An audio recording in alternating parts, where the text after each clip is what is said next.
Curries, popcorn, Oh, yes. an array of things that are not good for you. Thank you very much. Hi, Darren. How was Junichi? So. Men's amens, come see, come sa. Etsy ketsy. Well, Etsy ketsy. he just turned 72. He's So a baby. Another year. I know, he's young. I know. He's You're young. supposed to say, oh, he's young. He's young, yes. Yes, I'm doing it wrong. Good evening. This is the Tibet Center, Kunchap Tarduling, a Buddhist meditation and study center located in New York City and northern New Jersey. And this is our twice weekly presentation of the Buddha Dharma, specifically secular ethics. We'll be teaching from, discussing, because I will hope everyone discusses, from this Holiness's book, Beyond Religion. Are you picking this up on your app, Michael? Can you hear me? Okay. Okay, without much, unfortunately, our teacher, Nicholas Vreeland, is a little under the weather. He suffered a gorgonzola cheese overdose. I'm joking. Not really. He never learns. No, he's tired. No, he had a grueling week. So, Yeah, well, it's Holiness came. yes. So we'll start with all the prayers we say are on the website in the FAQ section. You scroll down to prayers. So we'll start with the prayer for the spreading of the teachings throughout the length and breadth of the West by Young Zinling Rinpoche. By the force of the blessings of the non-fallacious three precious gems and of the truth of our pure selfless wishes, may the precious Buddhist teachings flourish and spread to the expanse of all areas throughout the length and breadth of the West. For all the people living here, together with their near ones, who have engaged in the teachings and have faith and respect for them, may all conditions adverse to their practice of the pure Dharma be dispelled, and an excellent collection of favorable conditions increase like the waxing moon. And especially for those who work on methods to accomplish the flourishing and spreading of the victorious one's teachings, which are the source of benefit and happiness, may they never be oppressed by masses of interference in adverse conditions, and may this spontaneously happen just as we have hoped and wished. The Heart Sutra. Thus have I heard once. The Blessed One was dwelling in the royal domain of the Vulture Peak Mountain, together with a big gathering of great monks and great bodhisattvas. At that time, the Blessed One entered the Samadhi, which examines the Dharmas, called profound illumination. And at the same time, noble Avalokiteshvara, the Bodhisattva, Mahasattva, looking at the profound practice of transcendent knowledge, saw the five skandhas in their natural emptiness.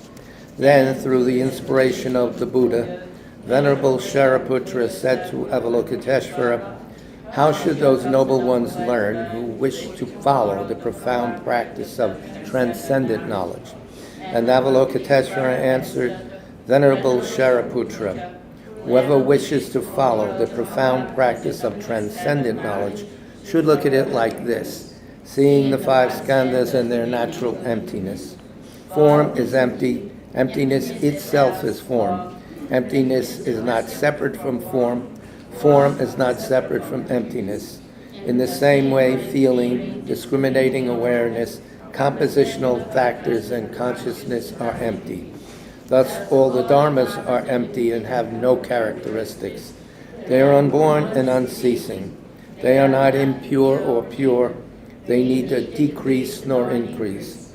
Therefore, since there is emptiness, there is no form, no feeling, no discriminating awareness, no compositional factors, no consciousness, no eye, no ear, no nose, no tongue, no body, no mind, no appearance, no sound, no smell, no taste, no sensation, no objects of mind, no quality of sight, no quality of hearing, no quality of smelling, no quality of tasting, no quality of sensing, no quality of thought, no quality of mind consciousness. There are no nidanas from ignorance to old age and death, nor their wearing out. There is no suffering, no cause of suffering, no ending of suffering, and no path, no wisdom, no attainment, no non-attainment. Therefore, since there is no attainment, The bodhisattvas abide by means of transcendent knowledge, and since there is no obscurity of mind, they have no fear. They transcend falsity and pass beyond the bounds of sorrow. All the Buddhas who dwell in the past, present, and future, by means of transcendent knowledge, fully and clearly awaken to unsurpassed, true, complete enlightenment. Therefore, the mantra of transcendent knowledge, the mantra of deep insight, the unsurpassed mantra, the unequaled mantra, the mantra which calms all suffering, should be known as truth, for there is no deception. In transcendent knowledge, the mantra is proclaimed, Tayata Om Gate Gate Para Gate Parasam Gate Bodhisoha. O Shariputra, this is how a Bodhisattva Mahasattva should learn profound transcendent knowledge. Then the Blessed One arose from that samadhi and praised the Bodhisattva Mahasattva Avalokiteshvara, saying, Good, good, O son of noble family. Profound, transcendent knowledge should be practiced just as you have taught, and the Tathagatas will rejoice. When the Blessed One had said this, Shariputra and Avalokiteshvara, that whole gathering in the world with its gods, humans, asuras, and gandharvas, their hearts full of joy, praised the words of the Blessed One.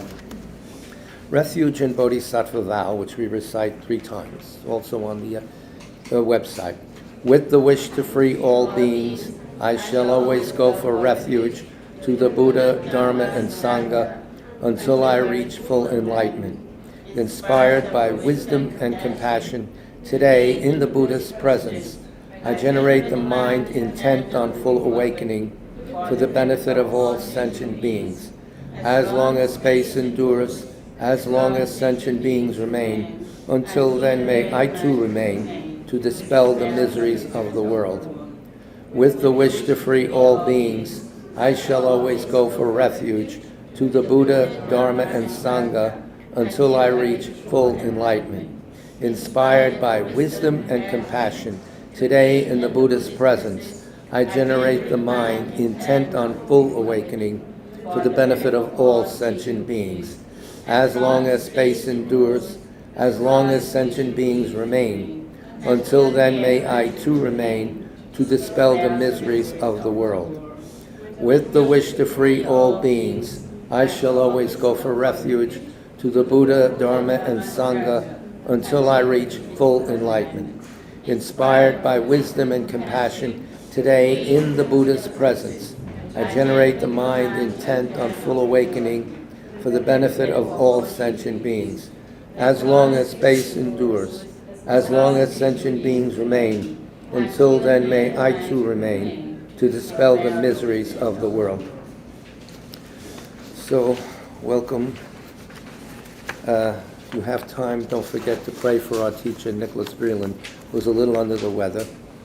A lot is resting on his shoulders, the continuity of the Tibet Center. So he's worked himself to the point of illness. So we'll be covering continuing the coverage beyond religion, and we'll supplement it with the advice from His Holiness Dalai Lama. Both of the texts are by His Dalai Lama, so nothing to worry about. But first, a simple meditation you could do that you can change your mood, etc. It will give you a sense of confidence that you actually have power that you're not using, that you don't have to be a captive of your moods, your nasty attitudes, etc., and so forth. And I know about nasty attitudes. And it's very simple. It's hard to do now because people are in the classroom, etc. But maybe tonight, in your house, doing something takes 2 or 3 minutes. Okay, not even that. You sit quietly, and you try and think of a beginning of a smile. What happens to you when you start to smile? Not the little salesman smile or anything. You sit and you go, a little bit plays upon your lips. What happens when you just move your facial muscles into a smile? Watch your mind. Try it right now for a minute, not even. You can laugh, who cares? But this can break moods. So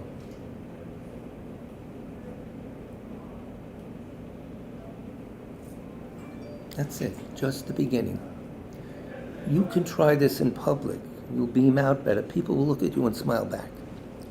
Careful. You don't do it on the subway in certain areas, in singles bars or whatever. I don't know where you people go, but it does change the atmosphere. We have this inner strength. And this smile, His Holiness has mentioned this. Lately, Katie Cole has featured in her lectures from Dr. Norbel Ling, the Buddhist Center in Santa Fe, New Mexico. She's an Australian nun, very good teacher, very good presenter of physical yoga with the Buddhist point of view. So just think about what happens when you go like that. You're changing your mood. Some part of you that's physical has been told to do this, and it's pulling along with you. Other ideas, more positive attitude. Where's that coming from? It's a power we all have, and it'll calm you down. I mean, you don't have to do it for 2 hours, just to break the monotony. At home, maybe you're doing something, you're putting on your socks or whatever. Just pause for a second. It could change things. Nothing else, your blood pressure will go down. No, unless you drink a lot of espresso, and you blew it. So, His Holiness, this book, Beyond Religion, is showing people how to live who are not necessarily Buddhists. What's in it for you? Yes, if you act a certain way, you will be happier. You don't have to have a standard religion, a formal religion. And he's slowly presenting the Buddhist doctrine, but without, the trappings of a real religion. That's something anyone could use from any religion or no religion. He's concerned about people who don't have a religion. Who's going to help them? So that's how this book came about. The book called Ethics for a New Millennium, this is the sequel to that. And there's another one, The Art of Happiness. Maybe you saw that book. These are all approaches that are non-doctrinal to the art of mental development, if you want to call it that. So everyone has Buddha nature. You could develop it in different ways.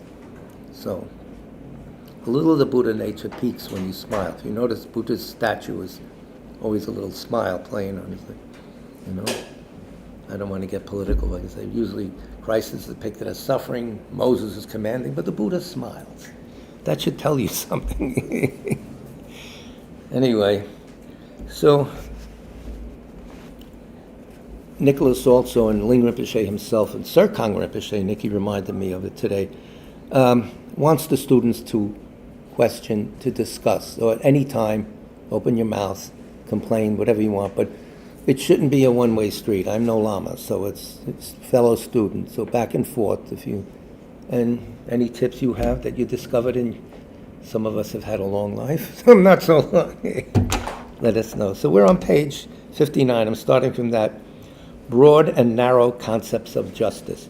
What His Holiness is doing now is telling you how you can meet the situation in the world without going crazy. Because if you read the news, if you look at things, the events, there's plenty of corruption, plenty of savagery with high-class weapons, etc., starvation. It's horrible. How do we handle this and still become a force, a positive force, and not lose our deep Buddha nature?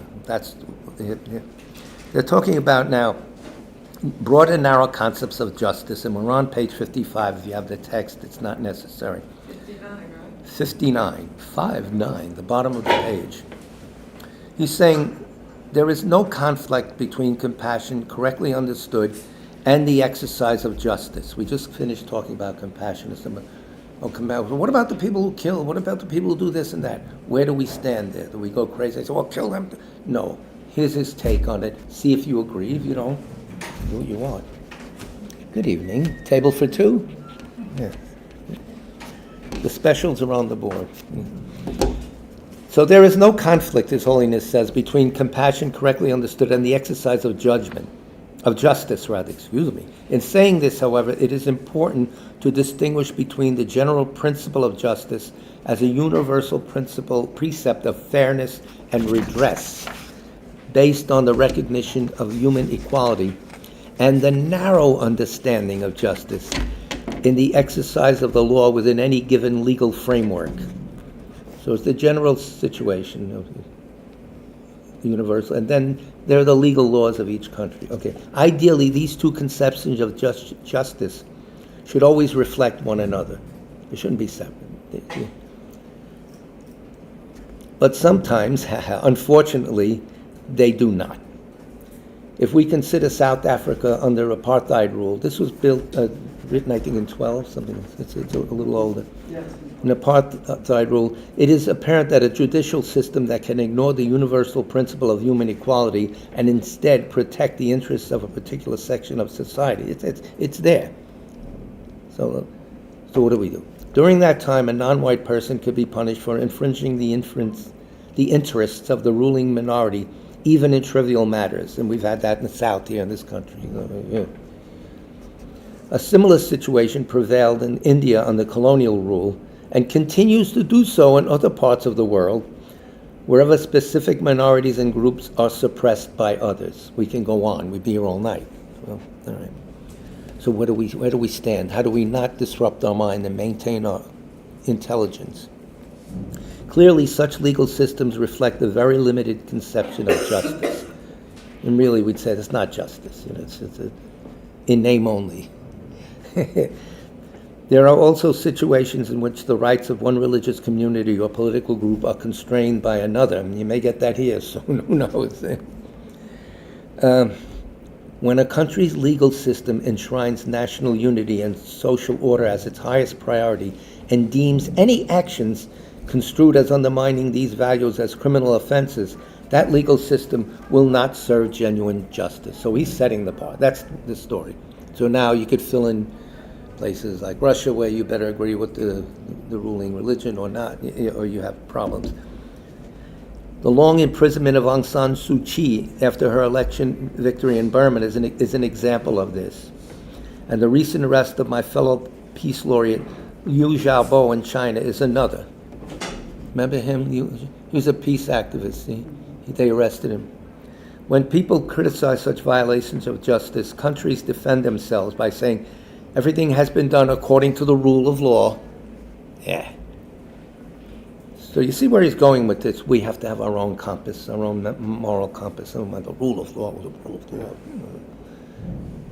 Otherwise, we're never going to be happy. However, when the law is tied to narrow interests, it fails to uphold the fundamental conception of justice as a principle of fairness based on human equality. Human equality, okay? For the law genuinely to uphold justice, it must protect universal human rights. So that's that section. Anyone have any comments, complaints? Yeah, I mean, that line is a statement about everything that's happening right now, All over. everywhere. Yeah. And when you hear, I mean, I don't know how much Democracy Now! You watch. I watch some of it. When you see on various really formidable. This is a paid announcement. Stations.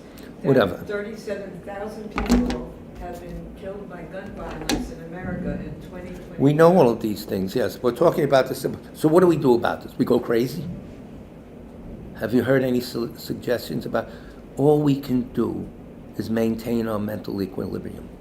We can't change this or with this. We talk like we have lunch with the heads of state. We don't. Nobody's going to listen to us. The situation, however, is we have Buddha nature. Don't disrupt it. Don't distract it by going crazy. Yes, there is injustice. That's reality. What do we do about it?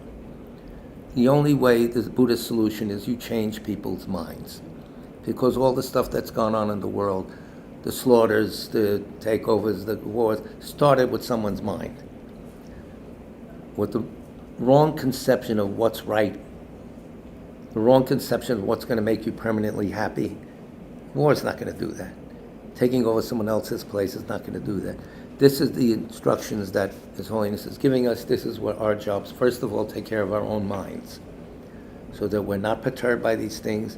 And also, we don't lose our compassion for the people committing these crimes. That's the problem. Then you're in the pile with them. The sentence here, when people criticize such violations of justice, countries defend themselves by saying everything has been done according to the rule of law. Not according to Antonio Guterres. It's Not according to the rule of... ICC is after, it wants similar too. They want to bring similar on charges too. So it's on both sides. Both sides are involved. What's, ICC, International Court of Criminal Court. It's not one side. Yeah. Both countries' leaderships have failed their people. It's not just an, Is that picked up on there, yeah. you are? Okay, good, because I know it's a directional mic here, but there's an Omni mic all over the place. No, it's just, It just carries, okay. Just want to make sure people are talking, they're heard, otherwise nobody knows what's going on. Any else? No. Do you know any people who are in prison, for instance, in China? You've been here too long, yeah. You don't even remember it, right? Well, you know, your part of the world, what's going on? Your old part of the world. Yeah. But mainly, we can't blow the opportunity we have as human beings, that we can extract the situation, figure, and change things mentally. Change mentally, you change your destiny, and you become more and more powerful. That's mentally, and then you influence others. How many bombs are you going to make? You're going to blow up the whole world? The physical, the answer is not in the physical. So, the role of punishment. By the Marquis, no, it's not. The role of punishment, page 61. Are you with us, Sherry?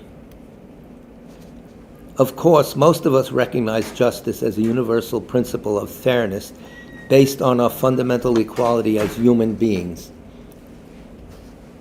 Whether equality before God, those who believe in a theistic presentation, equality in terms of our basic aspiration to happiness and the avoidance of suffering, or equality before the law as citizens. So a basic principle, by the way, everyone is entitled to be happy and avoid suffering, and everyone wants that.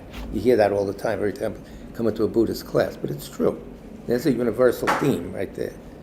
Who doesn't? You know, even the people who are shooting out the window think it's going to make them happy. You know, this, get rid of my stress, it'll kill people. So that's the problem. Yet it seems that there is less consensus concerning the actual exercise of justice in matters of crime and punishment. For example, people disagree about issues such as the death penalty and the purpose of punishment. Some feel that certain crimes are so heinous, so negative, that their perpetrators should not be shown any mercy, should be shown no mercy, put it that way. Okay? When it comes to wrongdoing, all the major religions have some idea of redress or of restoring the balance in the life of lives or lives to come. Some don't believe in future lives, but actually most do. The Christians think you're going to go somewhere else. So that's a form of reincarnation. You're going to heaven, you're going to hell, all right.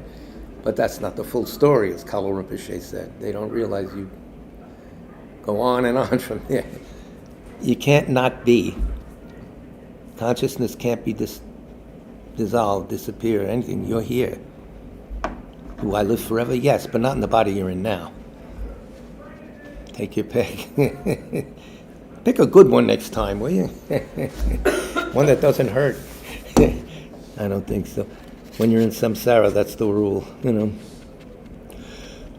When it comes to wrongdoing, all the religions have this thing. In the theistic traditions, there is the understanding that there will be a divine judgment. You go before God in the court of heaven, and that's that. You get your sentence.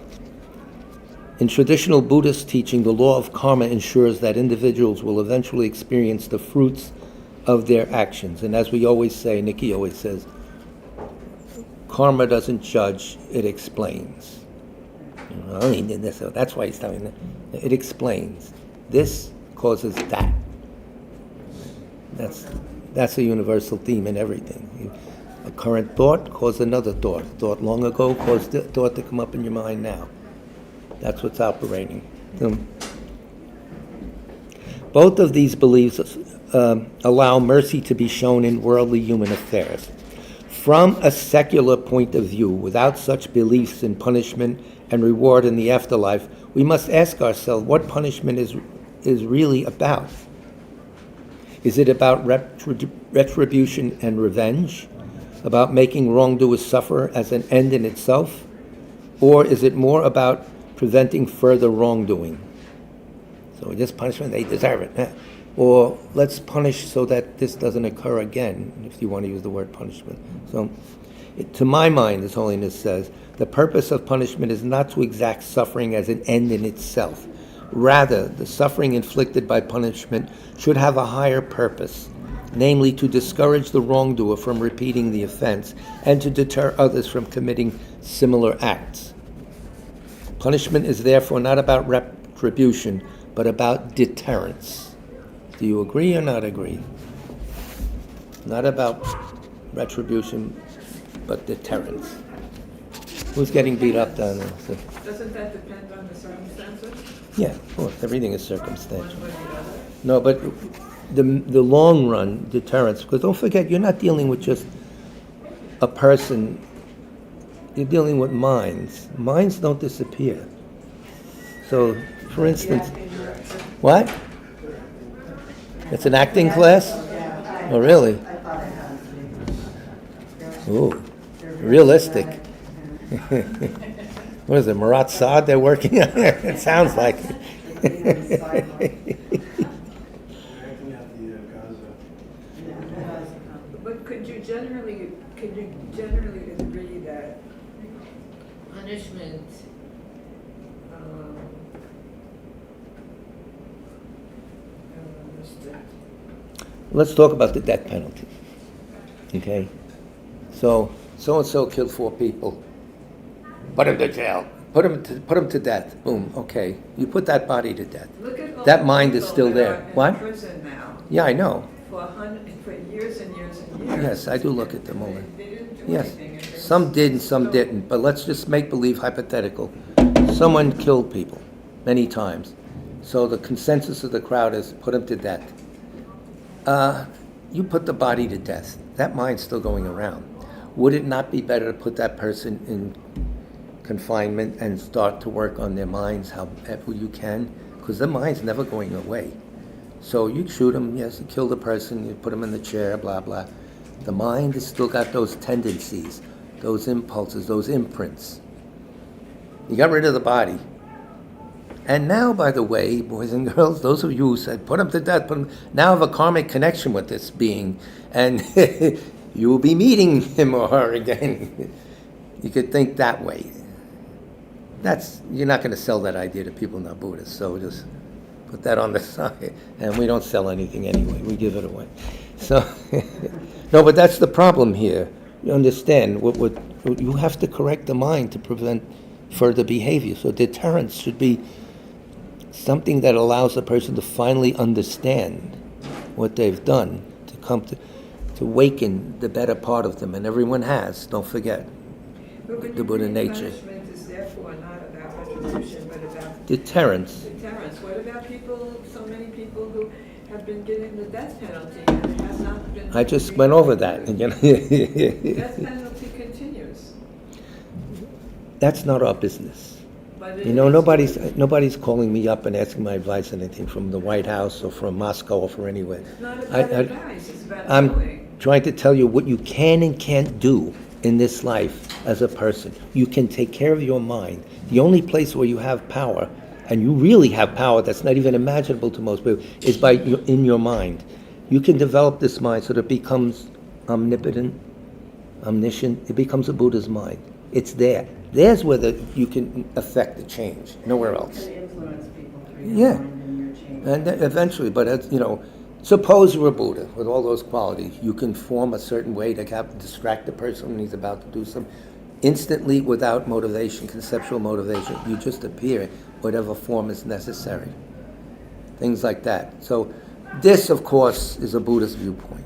The average guy or gal doesn't care, who's not religious or so. But from our point of view, don't forget. But punishment is dangerous to contemplate because you find yourself getting emotional. You know, and see horrible things. Oh, this one killed children. This one did that. Look what so-and-so is doing, and Putin's doing Ukrainian children. We got that. The people in Darfur, what are they doing? The people who are not in the right tribe. You go crazy. So you have to look, who is doing this? What kind of corrupt mind is doing this? It is not the natural order of things, not the way it should be. So, I don't know what else. Who else besides Sherry has point of view? What do you do in school when a kid acts bad in the classroom? The corner. Good old, I was there many times. Calm corner. The calm kid, yes, I was there. I had to sit on a high stool. I was there so often they charged me real estate tax. No, then we had the nuns that walked around, not so far from here, less than a mile from here, where I went to grammar school. They beat the crap out of you, you know. So. It was more about retribution than. Yeah, it was more about their frustration in life being where they are, and this poor kid's in the way. The girls never got hit. The boys got the crap beat out of them. The girls never got hit. They were delicate flowers. Yeah.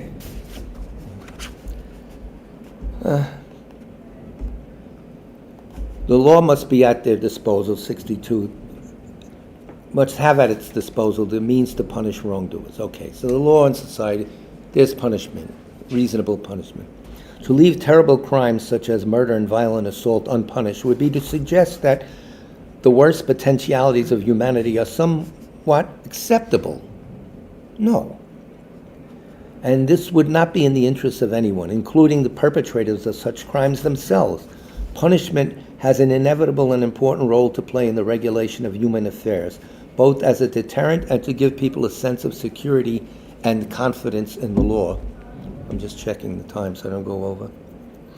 However, on page 62, second paragraph, if punishment were about deterrence alone, then it might be argued that even minor acts of wrongdoing should receive very severe punishments as the most effective deterrent against such behavior. While this might be a way of ensuring low rates of crime, it is not an approach I can accept. His Holiness is saying this. You can accept it, it's not your business. It cannot be just to punish someone very severely for a minor misdeed. Instead, there should be some idea of proportionality. The more severe the offense, the more severe the punishment. All right, everyone agrees with that, mostly, But this raises the questions, what are the limits of redress? Here I think it's very important to recognize that all human beings have the capacity for change, and here's the key why we're doing this. We have the capacity for change. We project a solid reality inherently that's understood in that it's no change. That's not the reality. So you always come back to the doctrine of emptiness. But that's not reality. The reality is things are changing whether we like it or not, according to causes and conditions. No matter what you think. I found that out. I don't like it, but it's true. Because of this, I find the idea of the death penalty unacceptable. Flash, Dalai Lama's against the death penalty. This is why, for many years, I've supported Amnesty International's campaign for its absolution. Absolute, getting it, right? Abolition. Is that what it says, abolition? Yeah. My view is not a matter of leniency, but to kill other human beings in retribution, no matter what they have done, cannot, to my mind, be right, since it forecloses the possibility that they may change. There it is. Death penalty has not been revised. Revised? It hasn't He been didn't say changed. that. It's ongoing. He didn't say that. States it is and Some is here, some it's not. That doesn't worry about it. It's the theory we're talking about now, not the little over here in Arkansas they do this, over here they do not. Some in California you get away with everything. No, we're talking about theory now and how we can structure our thinking to be more calm and to make wise decisions based on reality. And what's reality? Everything is changing moment by moment, whether we like it or not. I'm older now than when I walked in the room. Ooh. Seriously, okay? I believe it is wiser for society to keep that possibility available, that people can change. Of course, you don't let them run around if they're psychotic with weapons, but here they would accept it in certain states. But shouldn't be light about these things. These are heavy matters. Think of the mothers crying over their teenage sons. Terrible. Now I understand that violent retribution, reacting aggressively to an assault, for example, is something quite deeply rooted in human instinct. Aha. In this, we are not unlike other animals, which, when challenged, may even fight to the death. But the exercise of vengeance seems to be a particularly human trait, one related to our capacity to remember. I won't forget that. You carry a grudge, you learn, Let me introduce you to Sicily. In primitive human societies, revenge may have been necessary for survival, but as society developed, people came to recognize the negative consequences of revenge and the value of forgiveness. That's an indication of a very mature mind, the ability to forgive. We used to say as kids, forgive, forget, and get on with it. The latest. So I believe that to indulge our violent instincts by pursuing revenge is misguided and not in anyone's best interests. You got to think it out. These things you do when you have time, you think it out. So slowly you'll find your attitude changing, and you'll be a lot more relaxed because there's no more questions in your mind about which way to go. Underneath, things are changing in our subtle mind. We have levels of consciousness. This takes care of those subtle minds that would send up disturbing impulses, etc. So, for the only guaranteed result of vengeance is that it will sow the seeds of further conflict. That's all. It's guaranteed. They react back. And you react back, when does it end? It stirs up resentment, and with it, the danger of an escalating cycle of violence and retaliation, which can only be broken when the principle of vengeance is itself discarded. Indulging a craving for revenge creates an atmosphere of fear, further resentment, and hatred. By contrast, when there is forgiveness, there is the chance of peace. Therefore, in my understanding, revenge has no place in the exercise of justice. The very idea is outdated, for while revenge weakens society, forgiveness gives it strength. Debbie, what do you think of Martin Luther King's opinion of this passage? So why do they continue? Hold on, I'm asking Debbie. Dr. King and Gandhi both talked about breaking the chains of violence, where you had these cycles of revenge, like you saw Yeah. in Northern Ireland, like you would see. We can go on. Yeah, on and on and on and on, right. And so that's why the understanding people can change. It's one thing to stop the unjust behavior, but it's another thing to have that hatred in your heart as your motivation for Yes. why you're doing it. And so, people like that's why they talk about, nonviolence and Christian agape love or Yes, Gandhi talking John about Lewis used to ahimsa. talk that way. Right. So that was a big part of not continuing the chains of violence, as a phrase they used all the time. I remember it works too, because remember when they shot up 16 people at Bible study class in that Mother Bethel in Charleston. Charleston? Yeah. That boy who saw his mother shot forgave the Yeah. shooter. He's a 19-year-old kid. I couldn't believe. I said, this is amazing. And here we are studying Buddhism, and this kid forgave the person who shot his mother in his presence. It's Amazing. happening every day, 37,000 people. Yeah, I know, in Sherry, we don't need the news America right now. died of gun violence Yes. just in 1 year. Statistics from right now we'll discuss. So she's trained with Dr. Martin Luther King, his wife, right? Also, Right. so they have. I don't think he disagreed with this passage at all. I think it was similar. So there are other people of similar mind. So we should have strength and realize when there are a lot of people who stop for a minute, think, and change their behavior. Well, and how you treat other people, they can tell if you think they're fixed and their actions are always going to be the same, or if you give them that grace, which would be like a Christian term for having that space. Yeah. The words, we know the meaning is what's Yeah, important, yeah, not the it's word. same. Yeah. No, I was quite impressed with that kid, a teenager. Well, a little bit from this book now, because this is a tough topic to think about.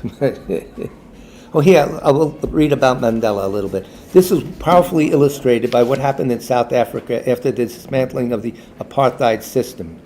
Under Nelson Mandela's wise leadership, the African National Congress acted with magnanimity to ensure that there were almost no incidents of revenge against the minority white community. Had the leaders instead chosen to dwell on the past and created a climate of resentment, the situation could have been truly tragic. Instead, the government established the Truth and Reconciliation Commission, headed by my old friend and spiritual colleague, Archbishop Desmond Tutu. Following his moral example, the Commission operated on the principle that the expression of truth by those responsible for serious wrongdoing, even atrocities, would have a healing and liberating effect for both victims and the perpetrators of these crimes. So, I wish Michelle Parlavine was here. She's from South Africa. She could probably give us a fill-in on the particulars. Today, more than 10 years after the Commission finished its work, there can be little doubt that the process brought peace of mind and closure to a great many people, both victims and violators. I had the great honor to meet President Mandela soon after South Africa obtained its freedom from apartheid. I was greatly impressed, not only by his gracefulness, but also by his total absence of resentment towards those responsible for his long imprisonment. And he was in a while. I don't know how many years, but a lot.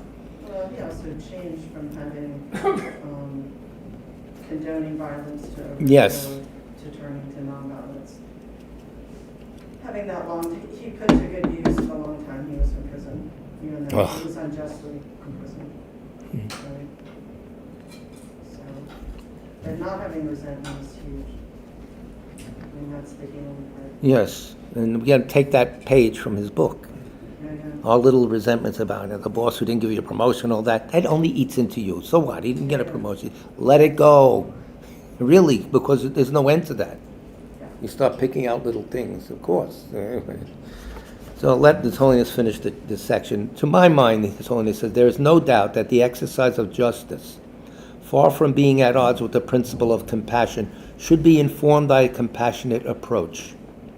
I always remember the Justice Minister of Scotland's explanation of his difficult decision to release the man convicted of the Lockerbie airplane bombing. In his country, he said, people desire justice and want justice to be tempered by compassion and mercy. I'm aware that his decision caused a great deal of controversy and anger among some of the victims' families. Nonetheless, I think the minister's statement was in itself very sound. When it comes to justice, compassion and mercy should not be brushed aside. In terms of our life, compassion and mercy should not be brushed aside. I marked this page, and now what the heck did I do with the marker? Hey, here it is. Engaged Buddhists. This is from a book called Approaching the Buddhist Path. When I get my teeth tomorrow, I'll be able to talk again. I feel like an ass. Anyway, first volume of a 10-volume series. 9 are out. The 10th, I think, comes out in the fall. So this is Thupten Chodron writing down and compiling His Holiness Dalai Lama's stuff for a modern approach to the Lama. This is from page 254 of this book, Approaching the Buddhist Path. It's called Engaged Buddhism and Political Involvement. Ooh.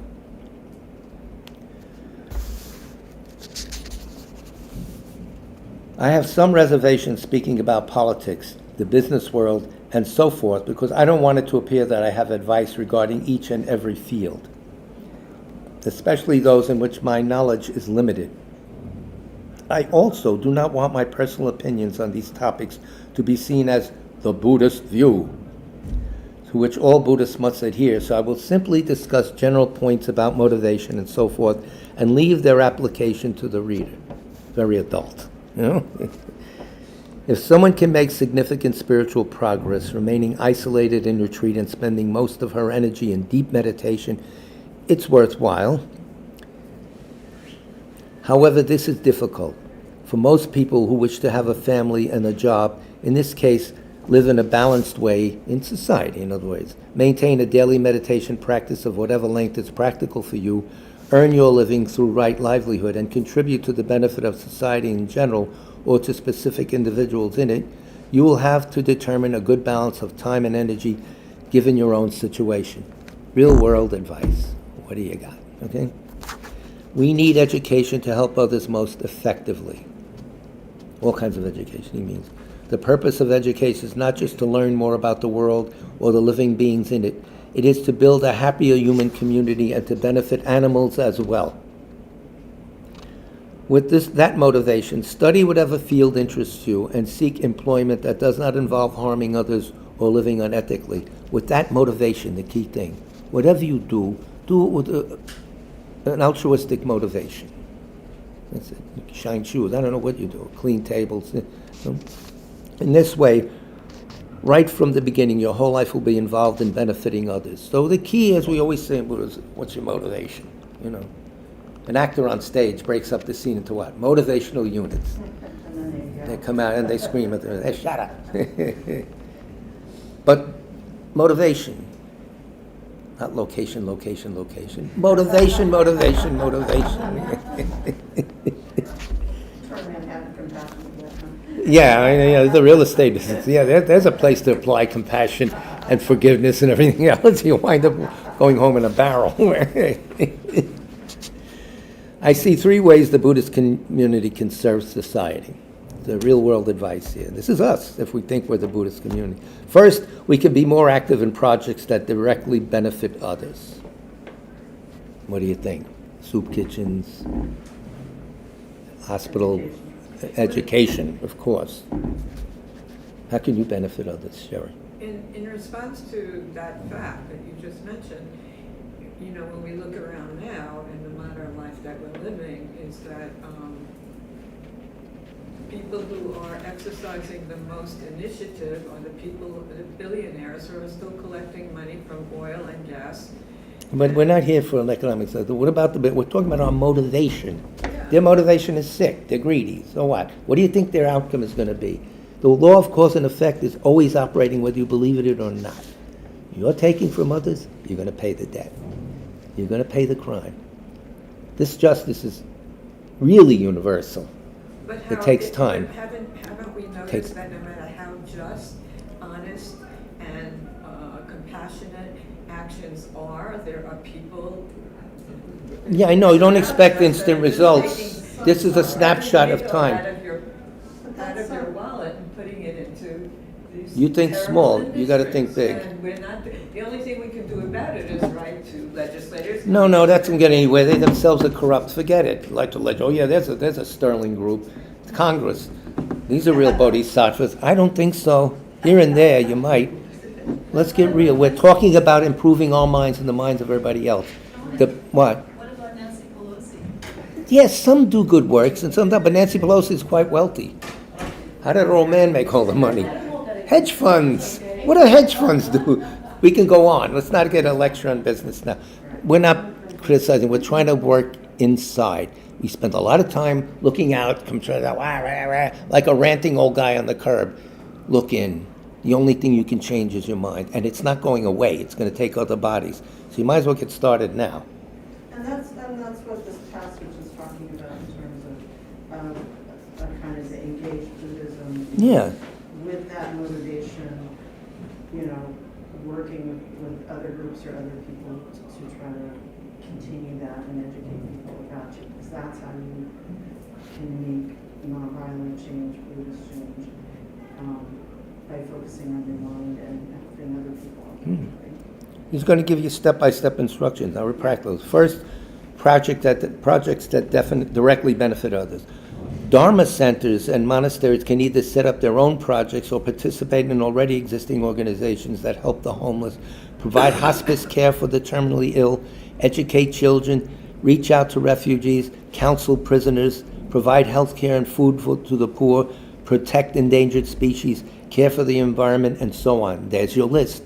You want something to do, you got nothing to do, get over here. Some centers are already engaged in such works, and I'm very pleased with this. Baba Amte, A-M-T-E, 1914 to 2008, was pretty long. A follower of Mahatma Gandhi and an Indian social worker, established an ashram for thousands of lepers who are ordinarily neglected by society and he trained them in various skills. When I saw them working with tools, I was concerned that they would hurt themselves, but the lepers worked diligently and with self-confidence. I offered part of the money from my Nobel Peace Prize to his ashram. Practical. What's going on? Look around. I have also met residents of a slum in a large Indian city. Since they are from a low caste, or caste, how do you pronounce it? Caste, low caste? Caste. They feel demoralized. If we treat them with kindness, respecting them as human beings like us, they feel more confident. They're reacting to that. They're not dead. You know, at first, they were shy and timid, but when I shook their hands and chatted with them, they smiled and laughed. He unlocked the Buddha nature. We should not think we are special and look down on others. We have been in that situation in past lives and maybe in future lives if we act recklessly now. We've been there. Why open the wound and start all over again? Michael, I'm glad you can make it. How you been? We're just getting started. We should also help individuals directly, which I see the people in the Tibet Center do. People are very helpful here, bringing food. So it's very sweet. We have a nice center here over many years. Often there are many severely disabled beggars outside the monasteries where I teach in India. Some of them drag themselves on the ground. I feel very sad looking at them and encourage people who attend the teachings to help them. And people do. I've heard from you. Go to India a lot. You go to India. So. Second, we can use Buddhist principles and techniques to promote compassion, altruism, self-confidence, fearlessness, a big point, fortitude and tolerance in society. Fearlessness, based on the reality of our situation. We can change anything. We're not inherently existent. Little commercial for emptiness here. At your favorite store. If we can change anything, Tony. Not immediately, because otherwise I'd be, Well, where would I be? I don't know. I'd be here. If that was true, even over the long haul. In the long then haul, the yes. death penalty would have been, We went over this ground already. it's ongoing. We can't change every little thing. Eventually it will. Eventually everyone will become a Buddha. Did you know that? We're talking of extremely long time frame. Why would everyone become a Buddha? Because the Buddhas that attain that level do nothing else but work on making others Buddhas in different ways that we can hardly understand until everyone's samsara is empty. That's the theory here in this joint. That's what they're talking about. Maybe it's wrong. Why it's 3 incalculable eons, it takes a while. Unless you're a tantric practitioner. But who is? We read this and we get excited. It's under negotiation right now. I'll tell you what. We got to drop all the framework of thinking that we have related to this samsaric situation and develop the framework of thinking of the sublime. We're locking ourselves in. This is this, that's that. There's no subject-object duality. Another commercial. No. So we tie ourselves up. Second, we can use Buddhist principles to promote altruism. Many concepts and techniques found in Buddhism for working with the mind can help others, both secular people and those of other faiths. Social activists may want to learn methods to overcome anger. And there are, you can. Once you have a little success in your meditation, you're sold. This works. I'd be a fool not to take it. So you have to work on that. Teachers may want to introduce exercises to cultivate empathy, compassion, and good communication among students. Do you do that thing? You cultivate empathy? Sure. If they think, when they're not throwing things at you, all right. She's only got 2 more days of class, right? There's 2 more days, that's it, and you're out? 1 more day, that's the greatest feeling in the world, the last day of school. I mean, really. And the worst is the first day of school, because 2 weeks out before it, school. All right. 40, no. A little slow learning. Yes.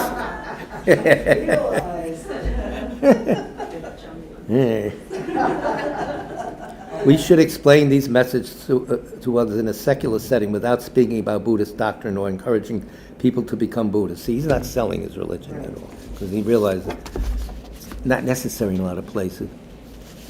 So the main thing he's doing with education is we educate our minds, we don't educate the heart. We don't cultivate compassion, empathy, teamwork, and stuff like that. It's all very competitive. I got to get to the school again. I mean, the kids are getting into the right nursery school. The parents are fighting to get them into the right nursery school on the Upper East Side. Hey. The psychiatrist is going to have a lot of work in the future. It's only starting to develop that, in case you don't know, I mean. I don't know.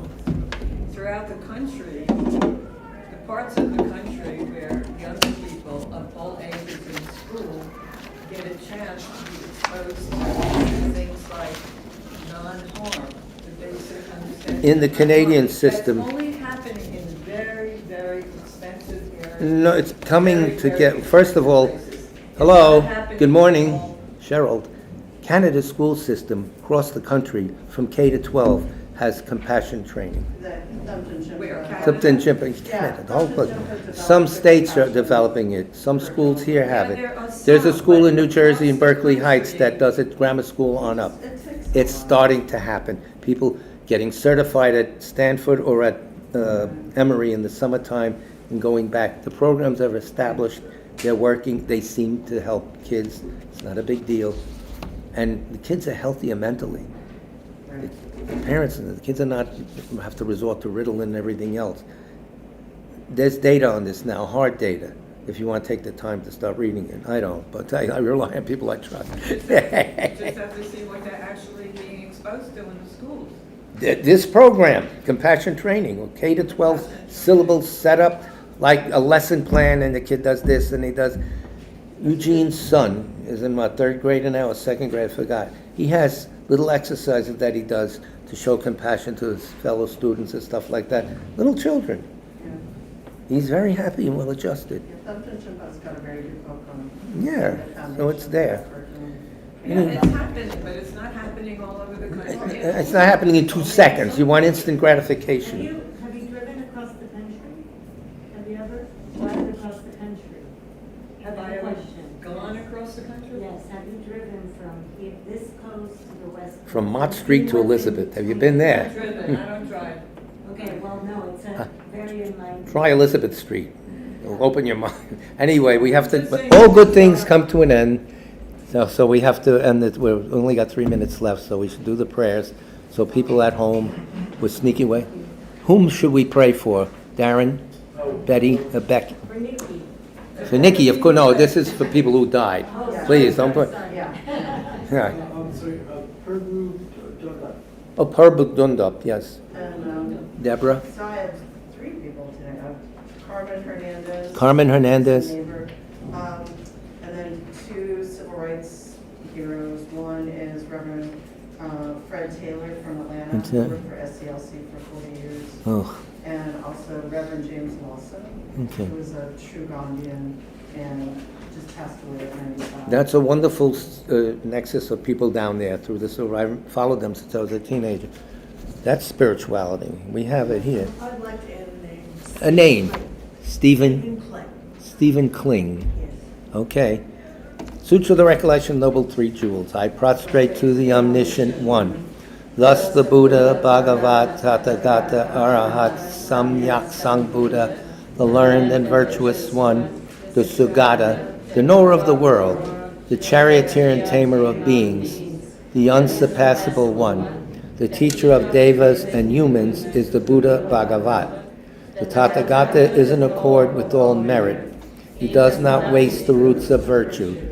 He is completely ornamented with all patience. He is the basis of the treasures of merit. He is adorned with the minor marks. He blossoms with the flowers of the major marks.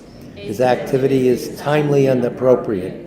Seeing him, he is without disharmony. He brings true joy to those who long with faith. His knowledge cannot be overpowered. His strengths cannot be challenged.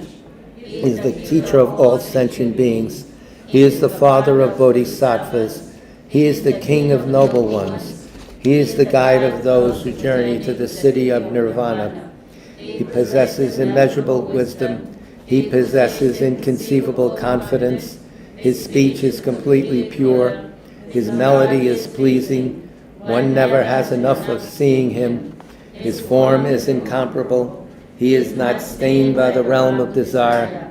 He is not stained by the realm of form. He is not affected by the formless realm. He is completely liberated from suffering. He is completely and utterly liberated from the skandhas. He is not possessed with dhatus. His ayatanas are controlled. He has completely cut the knots. He is completely liberated from extreme torment. He is liberated from craving. He has crossed over the river. He is perfected in all the wisdoms. He abides in the wisdom of the Buddha Bhagavats, who arise in the past, present, and future. He does not abide in nirvana. He abides in the ultimate perfection. He dwells on the bhumi where he sees all sentient beings. All these are the perfect virtues of the greatness of the Buddha Bhagavat. The holy Dharma is good at the beginning, good in the middle, and good at the end. Its meaning is excellent. Its words are excellent. It is uncorrupted. It is completely perfect and completely pure. It completely purifies. The Bhagavat teaches the Dharma well. It brings complete vision. It is free from sickness. It is always timely. It directs one further. Seeing it fulfills one's purpose. It brings discriminating insight for the wise. The Dharma, which is taught by the Bhagavat, is revealed properly in the Vinaya. It is renunciation. It causes one to arrive at perfect enlightenment. It is without contradiction. It is pithy. It is trustworthy and puts an end to the journey. As for the Sangha of the great Jnana, they enter completely, they enter insightfully, they enter straightforwardly, they enter harmoniously. They are worthy of veneration with joined palms. They are worthy of receiving prostration. They are a field of glorious merit.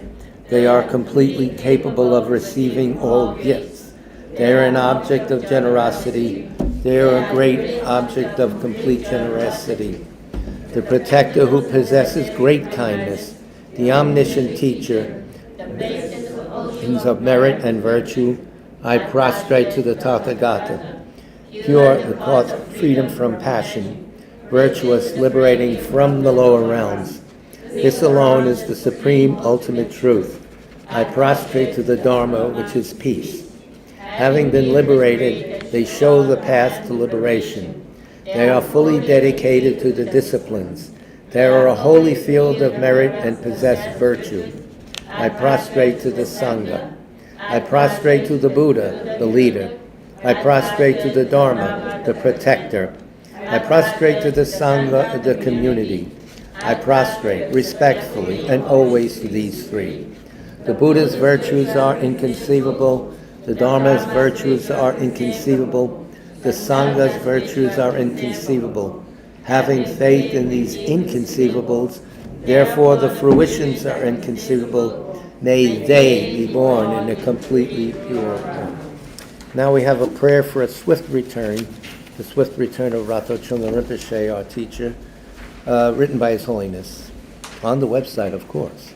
Exalted wisdom of all victors gathered in a drop. Soul refuge manifest in the form of the one wearing saffron robes. Guru Lozang Tubuang Dorje Chang. Please bear witness here today that our prayers may be fulfilled. A torch of doctrine, accomplishing from long ago the vast waves of aspirational prayers. Lord of speech of the victor Losang's teachings, spreading them to the ends of the earth by means of explanation and practice. Though holding the commitment, I will invite all beings to be my guests in unsurpassed great awakening. Yet you have withdrawn the activities of the form body that serves the welfare of others. Is that worthy of the supreme among beings, the bodhisattvas? Though impossible for you till cyclic existence's end to abandon your commitment to liberate all beings, we beseech the new son of Nirmanakaya to swiftly return from the realm of Dharmakaya, brought forth by bodhicitta drawn by 7 steeds. Having reached the far limits of scholarship, religious life, and goodness, please come swiftly as an unrivaled, supreme emanation, full holder of the sage's teaching and wish-fulfilling jewel. Return as the glory of Losang Tempe. Magnificent truth of the 3 precious jewels, Mahakala, Paramayama, and Sri Mata Devi, and the ocean of Dharma protect us. May you spontaneously fulfill our wish, the swift blossoming of the reincarnation's fresh moonlight face. So thank you very much for your patient listening. Big love to all of you. Good night.